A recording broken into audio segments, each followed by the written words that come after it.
दर्शकों नमस्कार। एक बार फिर से उपस्थित हूं आप सबके सामने बुधवार के कार्यक्रम में। जन्म कुंडली के सप्तम और जन्म कुंडली के अष्टम भाव में बैठे केतु आपकी कुंडली में कैसा फल करेंगे आपके जीवन में, इसी कार्यक्रम को लेकर के उपस्थित हूं। शुरू करते हैं आज का कार्यक्रम। कहीं नहीं जाना है, बिल्कुल बन के रहिएगा। कार्यक्रम को सबसे पहले पसंद करिए, पसंद का बटन दबाएं, जय श्री कृष्ण लिखने के बाद अपना डेट ऑफ बर्थ, टाइम और प्लेस लिखें और रविवार का कार्यक्रम अवश्य देख लिया करें। बात आती है कि जन्म कुंडली के सप्तम भाव में और अष्टम भाव में केतु में, सप्तम भाव के लिए ग्रंथकार कैसी व्याख्या करते हैं केतु के बारे में।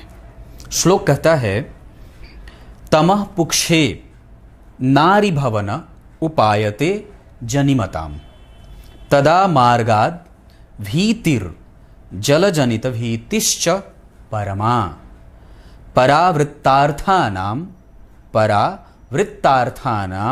प्रभवति विरामो लिभवने सदा कांता कष्टम व्ययचय उत्तार्थ मलसुखम। लिखा है कि यदि केतु जन्म कुंडली के सप्तम भाव में हो तो उसे मार्ग में तथा जल में भी अत्यधिक भय होता है। सप्तम भाव डेली रोजगार का होता है, प्रत्येक दिन की आमदनी का होता है और आपके डेली दिनचर्या का भी होता है। और जन्म कुंडली के सप्तम भाव में अगर व्यक्ति की केतु बैठे हों कुंडली में तो उसको प्रत्येक दिन की दिनचर्या कष्टप्रद बीतती है या कई बार उसको यात्रा में कष्ट होता है, दैन्यादिक यात्राओं में।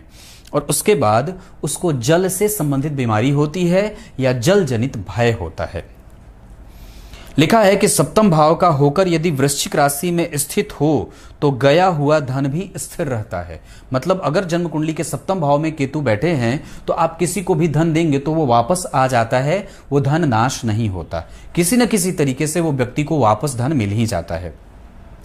सप्तम भाव के केतु स्त्री को कष्ट देते हैं और खर्च में वृद्धि देते हैं, और किंतु धन से उत्तम सुख की प्राप्ति अवश्य होती है क्योंकि यह सुख भाव का सुख होता है। किसी भी भाव का चौथा भाव उसका परम सुख होता है। तो जन्म कुंडली के सप्तम भाव में अगर केतु आपके बैठे हैं तो आपको धन का सुख बहुत बढ़िया देते हैं। इतना ही नहीं, क्या लिखा है, अर्थ सुखम अलम। व्यक्ति की जन्म कुंडली के सप्तम भाव में जब केतु बैठे होते हैं तो उसे धन का विस्तृत सुख देते हैं और उसको कभी भी उसके द्वारा दिया गया किसी को उधार वाला धन भी परास्त नहीं करता है, कभी भी नष्ट प्राय नहीं होता है, वो धन उसे अवश्य ही मिल जाता है। इसका अर्थ है कि केतु सप्तम भाव में भी बड़ा अच्छा परिणाम देते हैं, लेकिन दो भावों में कष्ट होता है, एक यात्रा में और दूसरा आपकी पत्नी को कष्ट होता है शारीरिक। इसका अर्थ है कि अगर केतु सप्तम भाव में है तो आपको निश्चित रूप से विवाह मिला करके करना चाहिए और किसी भी स्थिति में अपने दिनचर्या को ठीक रखने की बारी होनी चाहिए। अब बात करेंगे कि जन्म कुंडली के अष्टम भाव में जब केतु बैठते हैं तो जातक को किस तरीके का प्रभाव देते हैं। अगर आपकी जन्म कुंडली के किसी भी राशि में अष्टम भाव में केतु बैठे हैं तो ग्रंथकार क्या कहते हैं, यदा केतौरंध्रे जनन समय अर्षादि जनितम गुदे कष्टम नित्यम प्रभवति पशूनाम अपि भयम स्ववित्तानाम रोधः खलु मिथुन कन्या अली अजवृषे मिथुन कन्या अली अजवृषे तदाप्तिद्रव्याणाम क्षितिपति कुलादेव भवीनाम।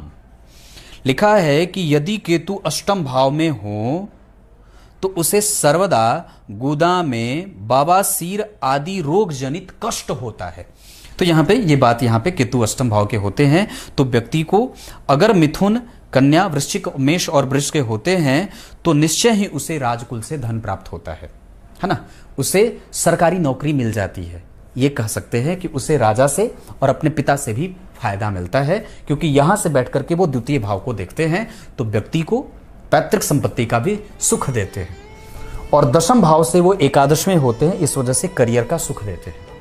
क्लियर है। अगर आपकी कुंडली के दशम स्थान में के अष्टम स्थान में केतु बैठे हैं तो आपको सरकारी नौकरी की तैयारी करनी चाहिए। अब बात करेंगे नवम और दशम भाव के केतु के बारे में, लेकिन कल के कार्यक्रम में। तब तक के लिए बहुत बहुत नमस्कार।